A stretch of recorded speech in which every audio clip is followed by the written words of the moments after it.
You got me running out of patience. Get all the shots and the make sense. I gave you everything you want, babe. No have to beg, no have to ask me. Cause how you miss me so bad. She said she miss me like my child. So baby, why you moving like you want to start fight? Get you in a minute to make the. Hello everyone, my name is Nino and Roy and you're tapped into Bleu Magazine. Today I have OVO's finest and Toronto's finest, Roy Woods. Welcome. How you doing? How are you? I'm good. I love NYC. So I was gonna ask happy you. To be here. I'm like, how do you feel being in New York right now? You just vibing? Yeah, I love New York. I'm always in New York a lot. So okay. Yeah, I was just here last week. So okay, go. Yeah, you're not doing like a press run right now. You just like vibing here. No, I'm here making music. Just working. There's a lot of stuff to do here, so I'll be tapping in and always staying connected. And I was here for a show with my boy Chow Lee last week. Okay. And then I was shooting the video with my boy J.I. yesterday. So I'm just yeah. Just working. You just grinding, pushing through. I love that. Yeah. So I love to talk about people's journeys and like where everything started. So I do want to like start off where did you find, the passion to pursue a musical career? Like, I know that there was a point you were playing football. Yes. You had a few concussions. Yes. Few mistakes. and then you started, and then you were performing at the YMCA in Brampton. Yes. So I do want to like learn about, just your story. Like, how did everything start, Well, I was always singing when I was a kid from like, let's say, I don't know, like grade 5-ish, right? Mm-hmm. The first time I ever sang was with like a girl group in school. We sang Lean on Me. Okay. That was the first time I ever performed anything, like any singing. Well, at least for singing. But yeah, I don't know. After that, I was just always just singing. And then high school came about. People was like, yo, you should start making music. Okay. And I don't know. For me, it was just something I was like, you know what? Like, yeah, I'm gonna see what's up. I don't see why not. Yeah. So I started recording myself. My mom got me a mic. My bro, he taught me Shamara. He taught me how to record myself. And I just like, I don't know. I fell in love with it. It was something that once I fall in love with something, I'm there. And gotcha. Yeah, it just became that, and it was, something for me. There wasn't a lot of Brampton artists out there. There was a few, but there was like something competitive in me. That was like from the football, it just transferred over to music. Yeah. So that spirit just getting better. I taught myself how to write music. I was really rapping first. Okay. And then it just transitioned into singing just like a year or two while I was into it. So yeah. It was all a process, but it just the hunger just to be better and know that I was getting better and really good and people were really liking it. It just it made me want to achieve more, go farther, see what I can do. And especially with my mom, just trying to get her out and give her a life that I always knew she deserved. It was a lot. It was all that. Yes. Yeah. And you're also you have 5 siblings. Was it 5 with you? I got 4. So it's 5 with you. So you feel like a responsibility to take care of them, and you are also Guyanese. Yes. So like, I want to know. Yeah, you from Guyana? Yes. So you being from Guyana, how do you feel like your culture also influenced your sound, or you wanting to pursue music as well? It inspired it heavily. I even had my mom. I told her the other day, I said, Mom, you don't play like, reggae around the house like you do no more, like when I was younger. And now when I wake up, I hear the reggae she be making some roti or some ackee or something. I'm like, yes, this is what I miss. And that's how it was. I feel like, and every Caribbean family pretty much grew up like that. You know what I mean? It's something different growing up in Toronto and having that influence. It's like nowhere really else in the world. Not a lot of places in the world has that. Well, besides the islands, right? Bringing that here, and the culture there in UK has it as well. It's very heavy. There's a lot of Caribbean people, a lot of Jamaicans, and Trinidadians, Guyanese, all over, Bajans, all over. There's so much. So it was always just in your face, all the time. Like it was of the norm, really, and it still is. It runs the culture, it runs the city. And this is a random question, but what's your favorite Guyanese dish? Oh. It's too many. Because listen, pepper pot's traditional, right? But I love it. But see, I love me some roti or dal puri. I love dal puri. Okay. See, and I don't know. I told my mom, listen, you gotta make me some dal puri again, Mom. Yeah. I need that. You know how long she hasn't made that? She made it for me recently. I was so happy. And you be eating chow mein? I love my charm, man. See? I I know love my some charm, stuff. man. You know your thing still. You know, I know a little I like my bit. charm, man. You can never go wrong. You can never go wrong. wrong. Charm is amazing, Yeah, classic. it's a hit. Yeah. I just bought like 4 packs ready to go. Trust me. I love that. I love that. So now I want to talk about like also what are like some challenges that you faced, you know, within your music career or like coming into the game. Finding self was one of them. Just what do I want to be? What kind of artist do I want to be? And I just kind of had to put that aside and just live and find that and just let it reflect in the music. You know, adapting even to the industry, that was a lot. Just even trying to just find my steps, and I was a very like shy, nervous, you know, kid, very quiet. Like with my boys, very outspoken people when I'm comfortable with, but it was hard for me to break out of that shell being an artist. So that was always a big thing for me. I'm just a quiet guy. I just want to make music. I'm just here That's to, you know okay what I mean? too. Yeah, and that's just how I've always been, you know. But I had to learn how to break out that shell, you know, over the years and stuff, you know. But yeah, that was always a thing. And I know a lot of artists go through that too. You know? Every artist is different. We're all weird. We're all crazy or weird. So well, you gotta kind of find like how do I navigate within like the challenges of the business, because sometimes it's like there's a certain persona that's almost expected of you. Exactly. Yeah. So just trying to find out what that comfortable feeling for me is in those rooms, in those situations, and how to, you know, just do what I got to do. Gotcha. And how were you also discovered? Can you like share that process as an artist? Like, you know, what were you doing during the time that got you seen and recognized? Oh man, I was sleeping on couches. That's what I was doing. I left Brampton, left my mom's. I was 18. I said, I'm not staying here no more. And then I actually moved to my dad's all the way across the city. Left there, stayed downtown. I was just sleeping on couches. I was just doing that. I was just bouncing around from crib to crib with my boys and stuff. And yeah, I was just it. I just had my garbage bags of clothes. Just moving through that. Yeah, that was it. How old were you at the time?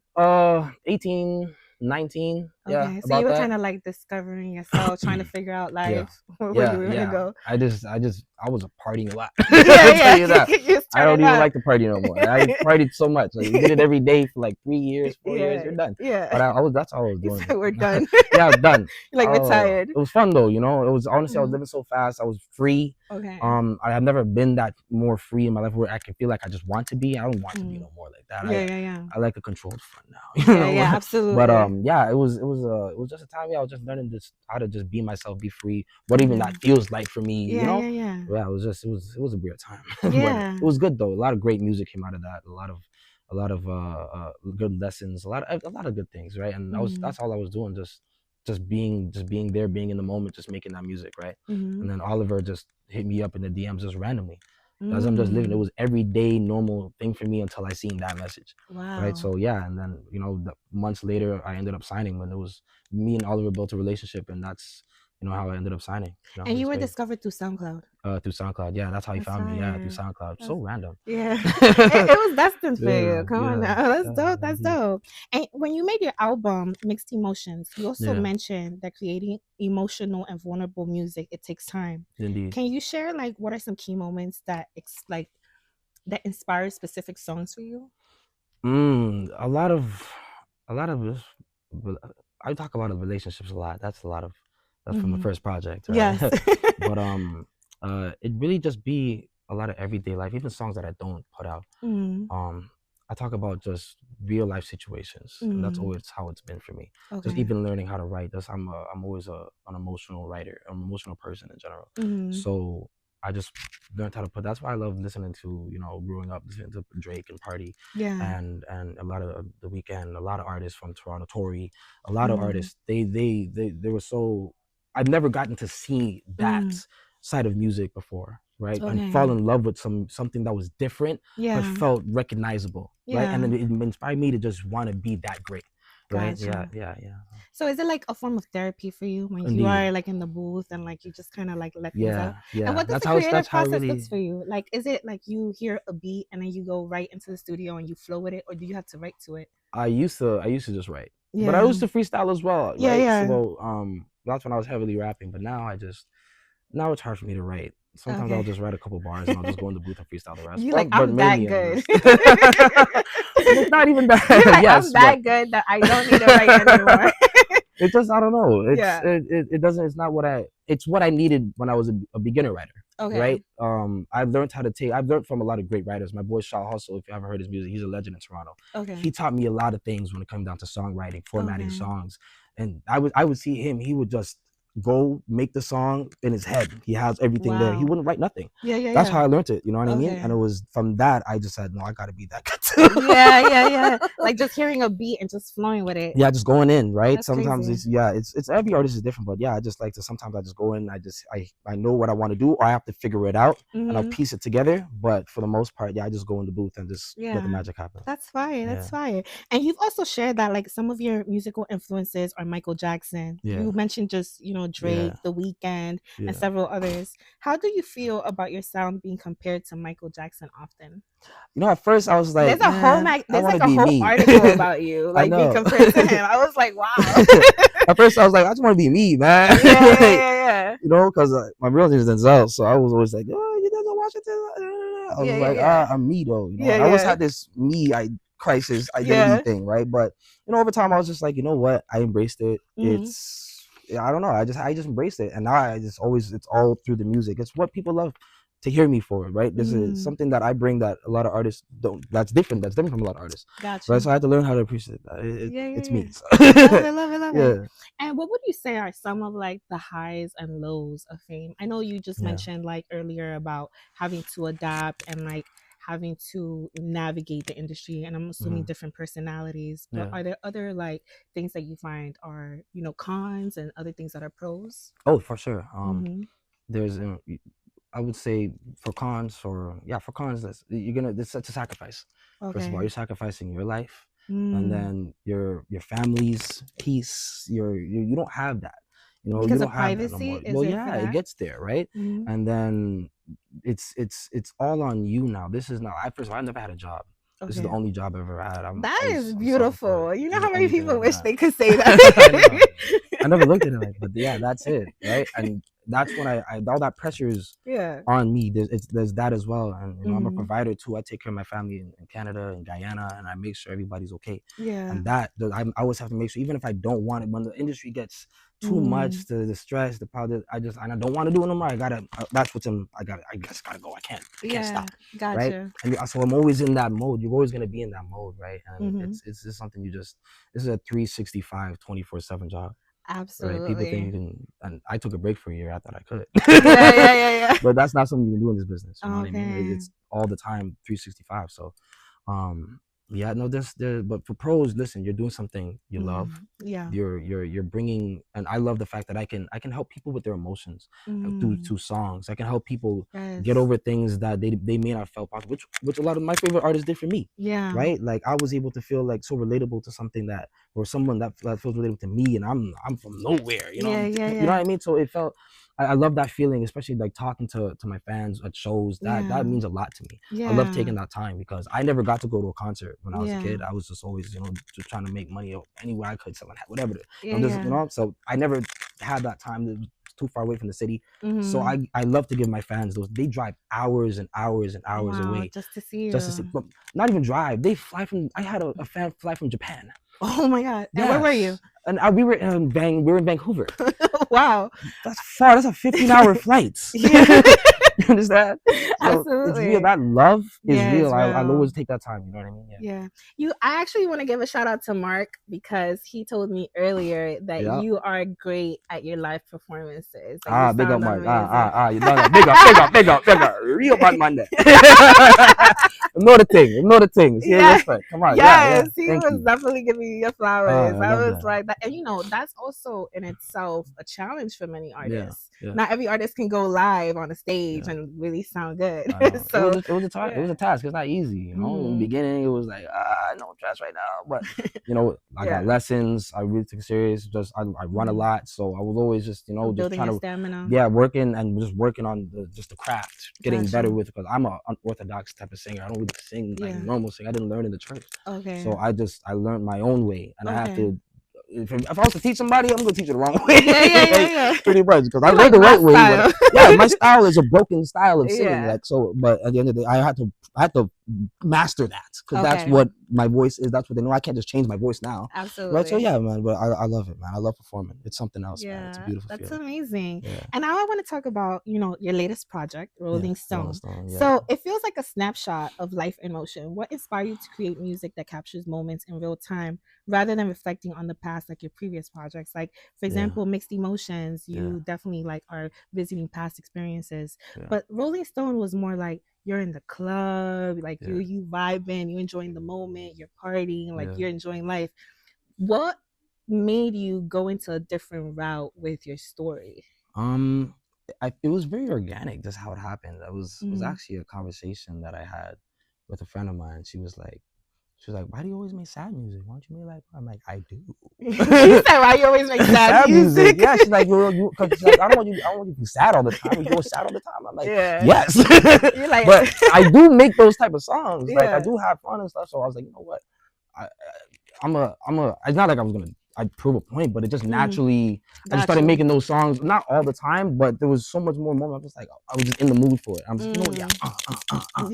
right, and just talking about different things and just showing a different side of, instead of just being sad or just a regular day-to-day thoughts or situations that you have, or just like, how come somebody treat me like that? Are you dumb? Like, you know what I mean? You dumb? You know what I mean? Like, instead of just being sad about it, you know what I'm saying? Like, there's always different. I've always had different emotions, and so I was like, let me just try to see how I can work these songs differently, right? And it was just organic. It really, that conversation really just sparked something. Yeah. And you also mentioned that solo is one of your personal favorites because it shows your versatility.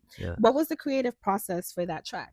It was very interesting because that song was me and my producer, he Demi over there, me and him he produced the whole project, and he had that song. We made that song like a year or two prior, and it was just in the tuck, and then he brought it up one day in the studio, and he's like, we're all like, yo, this is fire. What's going on right now? So I just dropped the second verse, and it fit perfectly. It was perfect. So but that song, it was one of those ones. It was just in the tuck. I forgot about it. Everybody forgot about it. If he didn't bring it up, nobody would have heard that song. So shout out to him. Shout out Diddy, man. You already know it, my guy.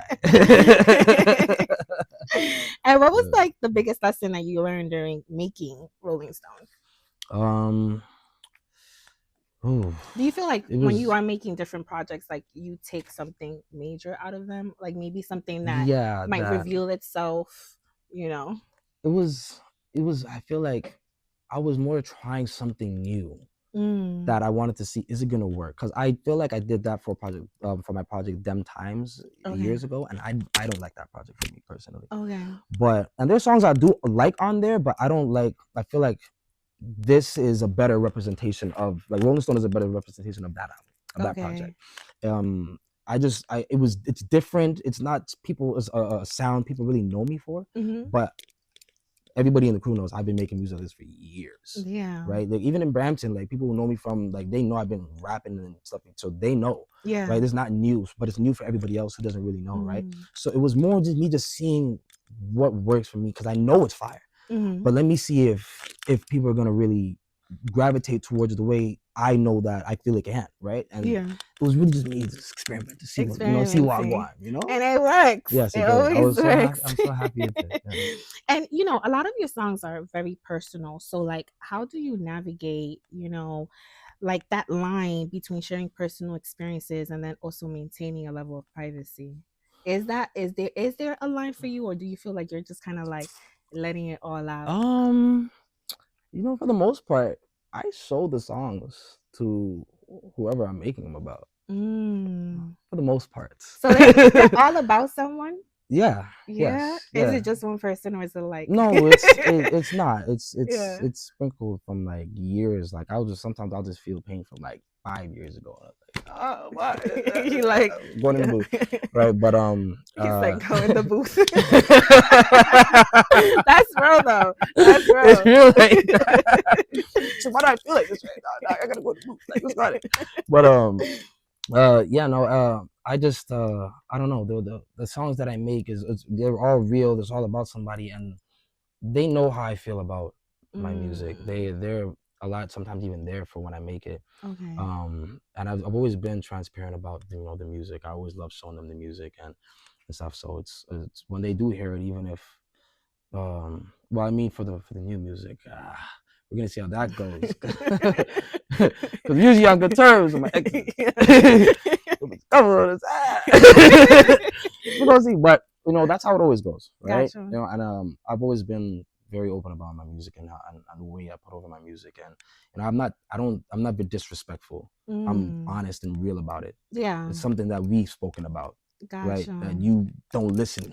Yeah, you ain't listening. Yeah. So it's in the You're music. like, so now you're about to hear it in the radio. It's in the music. You're about to hear it on Spotify. Everything I've And been telling I don't mean to do it. It's not like I don't. It's not like I do, but don't. It's the button. Now I got to. You know what I do. Yeah. So, that's dope. And do you feel like there's a specific song or maybe an album that stands out to you as a defining moment in your career? Like one that really is like the highlight, like this is the album, this is the song, this is the one that's always like, that's my baby. You say it like that, right? That's you never very thought about interesting. I would say honestly, mixed emotions for me would be that, and the song would be Young Boy Problems. Yeah, for me that would be it, because for me I've always been trying to. The artist that I've always wanted to be was that working towards was that caliber of music, songwriting, everything, right? And everything before that for me was me it was me experimenting, just trying it, like Exes, Waking at Dawn, Say Less. It's all experiments for me. That's right? Interesting. Yeah, wow. it's very interesting because and everybody loves that music. I was just like, damn, I was just experimenting. Yeah, I like that. No, real and it turned out good. Yeah, I was being serious about it, but I was like, this is not. I wasn't there. I wasn't. It's one of those ones like I go in the studio sometimes and I want to talk about something, but it's like those words can't come out yet. Okay. I mixed emotions. Those words came out. That's what it was for me. So I had bits and pieces of those words coming out on previous projects, but I never got to make a whole song. I was like, yes, I feel. Yes. You know what I mean? Yes. So absolutely. that's what it was. I feel like that was the point. For as an artist, that's where I'm like, yeah, I feel comfortable. Got you. That's cool. Yeah. And now I want to transition and talk about like OVO and also Toronto, right? So OVO Sound has been a huge part of your journey. So how has the label support shaped your artistry over the years? Oh, just the thing for me in general was just allowing just me being me as an artist. I don't want to be changed or nothing. And when I spoke to Oliver, that was one thing that he reconfided in me, Okay. And that was I didn't want to just just switch up and just do strictly pop music now, So Oliver just when he just let me know like, listen, we want you to meet you here. Yeah. Right. That's why we're bringing you here. That made me the most comfortable. I didn't have to. I can bring any ideas. I can, it's not that they're shutting down my ideas or anything. They're open to them. They want me to bring those things. They allow me to be myself. They allow me to do my thing with my team. That's amazing. Right, and that's I love that. And it's that Oliver he always he's seen it and he said let me just keep it like that. Yeah, because it works, right? And that's one thing I've always been very thankful for throughout the years. Yeah, it stays like that. Like it's like free flowing. It's not forced. They're not like trying to force like you to change. No, right? it's we're obviously no situation perfect, but we're very transparent. We're very open with each other, right? And that's what makes it work. That's beautiful. Right. So yeah, that's beautiful. And also Toronto plays a big role in your sound. How does the city inspire your music today compared to when you first started? Oh my God, the sound's completely changed. In the sense of like where because R&B is so heavy, there's a whole rap scene now. It's more prominent, right? The whole scene, so it's definitely changed. But obviously that classic Toronto sound is still there. That hasn't changed. Yes. Right, but there's so much more artists that are being experimented with their art. Okay. They're trying different things. They're going to different lanes and different avenues and bringing different styles and everything to the game. And that's what I love it. I love it so much. That's dope. That's dope. Yeah. And you also mentioned that you have a new album coming out now in 2025. Yes.